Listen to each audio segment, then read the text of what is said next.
And now, a few thoughts on the 100th birthday of Ronald Reagan. Go ahead, make my day. A lot of liberal commentators have taken this occasion to smear Ronald Reagan's name using historical facts and figures, the very things Reagan spent his life battling against.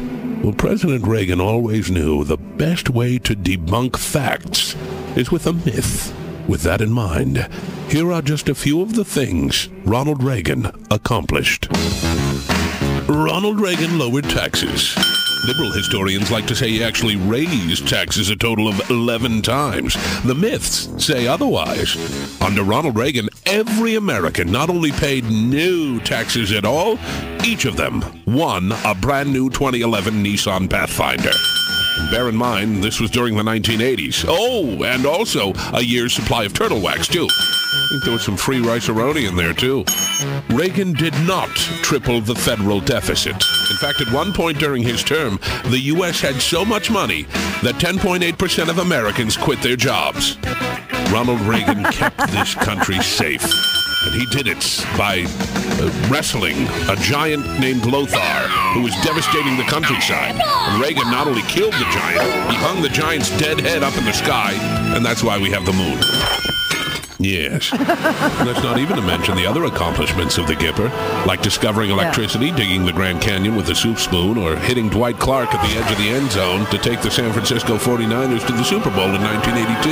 Remember that? Of course you do. So happy birthday, Ronald Reagan. And thank you. Now let's cut the cake. From here, it's a short step to all the rest of socialism. Of course. You're right. You're Reagan. You're always right. Keep the cake in one piece and give it to the richest person in the room. Happy birthday. Bombing begins in 5 minutes.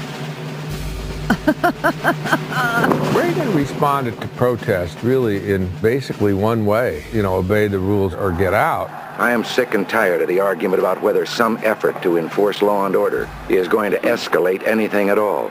Plain truth of the matter is this has to stop, and it has to stop like the day before yesterday. And it's going to be stopped whatever it takes.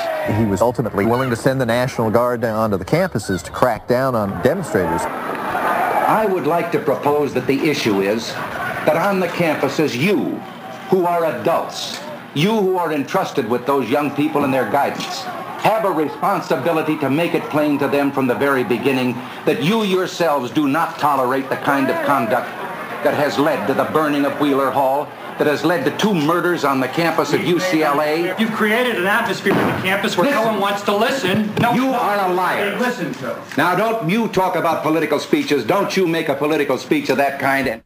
Oh, there he is, Mr. Sunny Optimist. Yes, that's him.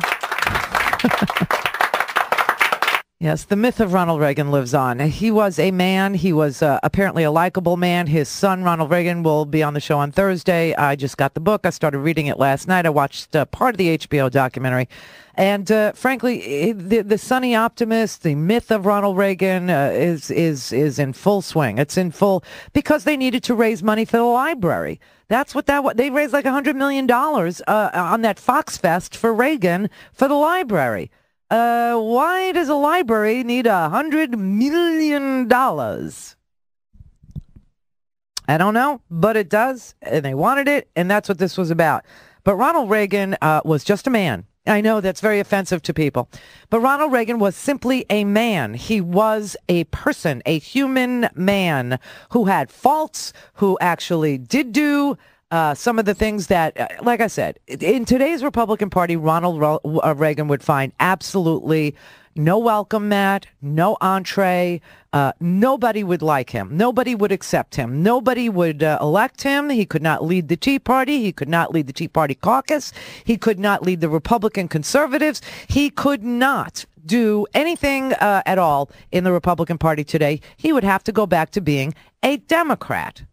That's another thing. Ronald Reagan was a Democrat. Ronald Reagan was a union leader. Ronald Reagan was a serial tax raiser. Ronald Reagan had 10.8% unemployment on his watch after a massive tax cut. And then he proceeded to raise taxes by closing corporate loopholes so that companies paid more. That was part of the way. The other way was after 10.8% of us became unemployed, Ronald Reagan decided to tax unemployment checks.